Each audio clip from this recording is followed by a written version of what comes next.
बाळा, जोपर्यंत तू स्वतःला समजून घेत नाहीस, स्वतःच्या जखमा, भावना, स्वप्न आणि कमतरता स्वीकारत नाहीस, तोपर्यंत दुसऱ्यानं तुला पूर्णपणे समजून घ्यावं ही अपेक्षा अपुरीच राहते. स्वतःवर प्रेम करणं म्हणजे अहंकार नाही, तर स्वतःची काळजी घेणं, स्वतःला माफ करणं आणि मी जसा आहे तसा पुरेसा आहे हे मान्य करणं. जेव्हा तू स्वतःची किंमत ओळखतोस ना, तेव्हा जग ही तुला तुझ्या किमतीनुसारच वागवतं. कारण तूच लोकांना शिकवतोस की तुझ्याशी कसं वागायचं.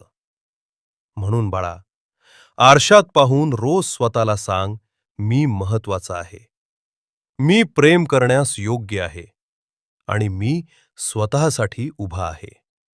काळानुसार बदल होऊ दे, पण स्वतःची ओळख हरवू नकोस.